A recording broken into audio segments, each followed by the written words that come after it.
일단 자산 배분은 말 그대로 자산을 배분하는 거고요.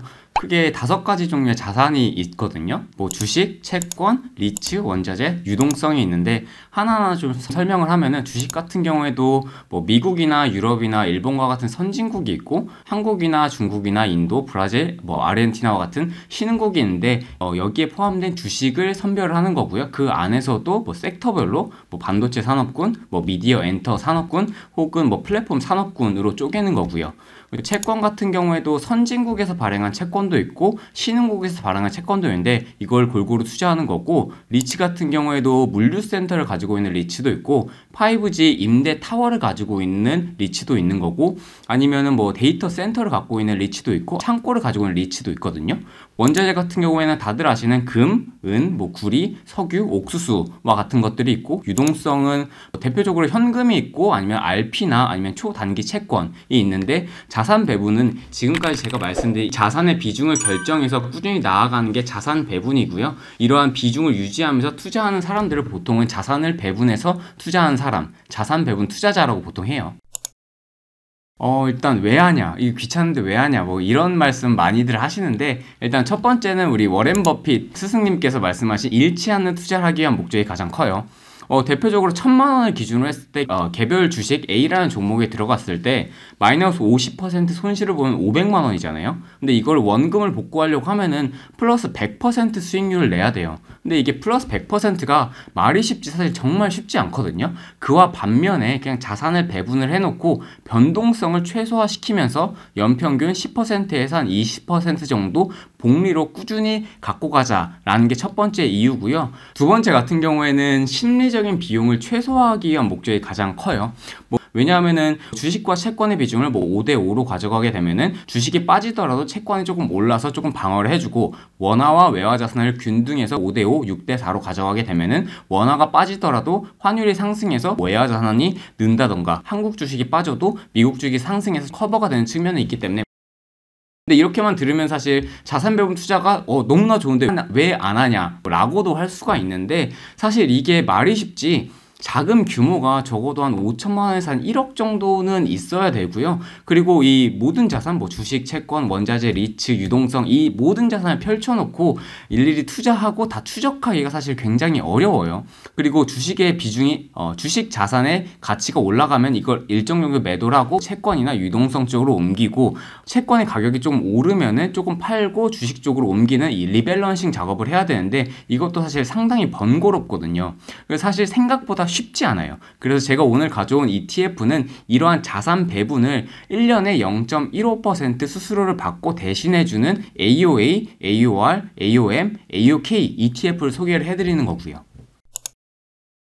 일단 자산 배분의 목표, 투자의 목표랑도 얘기해 볼 수가 있는데, 투자를 할 때 크게 두 가지잖아요. 수익률과 변동성. 개별 주식에 투자한다고 하면은 물론 기대 수익률은 굉장히 높지만 변동성 또한 높아요. 근데 자산 배분 투자는 수익률은 안정적으로 가져가면서 변동성을 낮추고자 하는 게 가장 큰 목표라고 할 수가 있어요. 보통 그 비중은 뭐 이론적으로 따졌을 때 성장이 나오는지 안 나오는지, 그리고 물가가 상승하는지 안 하는지를 기준으로 판단을 하고, 뭐 예를 들어서 성장이 나오는데 물가가 하락한다 라고 하면은 골디락스라고 해서 경제 대호황기, 이때는 주식 비중을 굉장히 높이는데요. 예를 들어서 성장이 안 나오는데 물가는 상승하는 경우에는 경기 정체를 나타내는 스태그네이션과 물가 상승을 나타내는 인플레이션의 합성으로 스태그플레이션이라고 해가지고 경기 침체를 말하거든요. 이때는 주식 비중을 크게 낮춰요.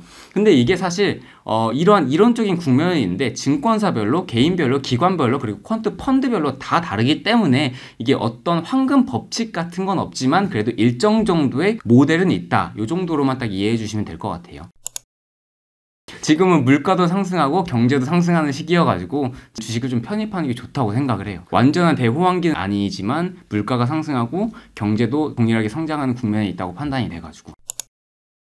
자산 배분의 원리는 좀 딱딱한 얘기일 수 있지만, A라는 자산과 B라는 자산이 있으면 이 두 가지 자산이 같이 가는지 다르게 가는지를 나타내는 상관계수라는 게 있는데, 요걸 기준으로 판단을 하고, 양의 상관관계에 있으면은 보통 A 자산과 B 자산이 같이 가거든요. 그리고 음의 상관관계에 있으면은 A라는 자산이 오를 때 B라는 자산이 조금은 하락을 해요. 양의 상관관계 대표적으로 사람들이 이런 착각을 하는 경우가 조금 있어요. 뭐 삼성전자 주식을 가지고 있고 카카오를 가지고 있고 셀트리온을 가지고 있다. 나는 자산 배분을 하면서 투자를 하고 있다 라고 하는데 이거는 사실 엄밀하게 말하면 안 맞다고 생각을 해요. 왜냐하면 주식이란 것 자체가 전반적으로 다 양의 상관관계를 가지고 있고 주식이 하락하면 사실 다 빠지잖아요. 그와 반면에 음의 상관관계는 뭐냐면은 주식과 채권 그리고 원화와 외화 이런 걸 말씀드리는 거예요. 주식 같은 경우는 주식에 빠지면 채권 가격이 보통은 통상적으로 오르고 원화 가격 같은 경우에는 원화 가격이 빠지면은 환율의 작동 원리에 따라서 외화 가치가 좀 많이 오르거든요. 이런 식의 자산을 보통 음의 상관관계를 가진 자산이라고 하고 자산 배분 투자자는 이 음의 상관관계를 가진 자산의 비중을 결정하면서 가는 게 핵심적인 원리죠. 일단 뭐 주식 100%는 당연히 추천을 드리지 않고요. 그 표에도 나와 있지만 적어도 주식 80%, 채권 20% 아니면 주식 60%, 채권 40%를 추천을 드려요. 왜냐하면 주식 80%, 채권 20%를 말씀드리는 거는 이게 주식 100%랑 비교했을 때 수익률엔 그다지 차이가 없는데 변동성을 나타내는 표준 편차가 훨씬 많이 줄거든요. 그리고 주식 60%, 채권 40%로 가져가게 되면은 수익은 그보다 조금 더 낮지만 변동성을 훨씬 더 많이 줄일 수가 있어요. 그래서 투자하시는 분들에게 주식 100%는 절대 권하지 않고 80대 20 혹은 60대 40을 추천을 드립니다. 보통 이거 기대 수익, 뭐 변동성 이걸 가장 궁금해 하실 것 같은데 기대 수익 같은 경우에는 1991년 이후에 자산을 배분한 포트폴리오의 경우에는 플러스 연평균 수익률이 11.9% 정도가 났고 그러면 전 세계 주가 지수랑 얼마나 잘했냐, 못한 거 아니냐 라고 할 수가 있는데 전 세계 주가 지수가 플러스 7.8% 났거든요. 그거에 대비해서는 훨씬 더 잘 됐는데 사실 포인트는 수익률보다는 변동성이에요. 변동성이 보통 고점 대비 최대 낙폭을 의미하는 개념이 Maximum Drawdown이라고 해서 MDD라고 하는데 자산 배분 포트폴리오 같은 경우는 MDD가 한 20%대밖에 안 되거든요. 근데 전 세계 주가 지수에 투자하게 되면 MDD가 58%예요. 굉장히 높아요. 근데 변동성이 높으면 사실 오늘만 하더라도 주가 지수가 코스피가 2% 빠질 때 이거 다 손절해야 되나 마음 조마조마하고 있으신 분들이 있는데 자기 주식이 20% 30% 빠지면 어떻게 견뎌요? 근데 이렇게 MDD가 높을 수밖에 없는 이유가 뭐 과거 역사를 좀 들춰보면은 1987년도에 블랙 먼데이도 있고 뭐 97년도에 IMF도 있고 뭐 2000년도에 IT 버블도 있고 08년도 금융위기 그리고 이번에 2020년도 코로나 위기 이런 게 있잖아요. 근데 이런 위기가 있으면 사실 주식은 직격탄을 맞기 때문에 MDD가 클 수밖에 없어요. 그래서 결론적으로 내려보면은 사실 자산을 배분해서 투자하는 게 전 세계 주가 지수에 투자하는 것보다 수익은 좀 더 괜찮으면서 변동성은 낮기 때문에 장기 투자하고자 하는 사람들에게 최적의 대안이라고 생각을 하는 거죠. 자산 배분을 대신해준 ETF는 대표적으로 세계 1등 자산운용사가 블랙록 운용사인데 여기서 출시한 AOA, AOR, AOM, AOK ETF가 있고요. 2008년 11월 4일에 출시가 돼서 한 13년 정도 안정적으로 운영이 되고 있고 운용자산 규모는 1조 원 이상으로 굉장히 큰 수준에 포함이 되어 있어요. 그리고 운용보수 같은 경우는 연에 0.15%로 전체 평균을 봤을 때 사실 저렴한 편에 속해요. 그럼 이 네 가지 ETF가 뭐가 다르냐라고 당연히 궁금할 수가 있는데 이 네 가지 ETF 다 똑같아요. 구성 종목 다 똑같은데 주식과 채권의 비중만 달라요. AOA ETF 같은 경우에는 주식이 80%, 채권이 20%인 거고요. 그리고 AOR ETF는 주식이 60%, 채권이 40%인 거고 AOM ETF는 주식이 40%, 채권이 60%인 거고 AOK ETF는 주식이 30%, 채권이 70%인 거예요. 근데 이게 4개가 사실 저도 처음에 좀 헷갈렸는데 끝에 자리를 보면 직관적으로 이해를 할 수가 있거든요. 예를 들어서 AOA의 끝자리가 A잖아요. 근데 이게 Aggressive, 공격적인 이라는 영어의 약자거든요. 조금 더 공격적으로 투자한다. 당연히 주식 비중이 높을 거고 그 다음이 AOR인데 R의 약자가 Growth예요. 성장이니까 공격적인 것보다는 조금 더 주식 비중이 낮은 거고 AOM의 M의 약자는 Moderate, 그 보통으로 간다 그 뜻이거든요. 그것보다는 조금 더 낮는 거고 AOK는 직관적으로 봤을 때 그냥 OK잖아요.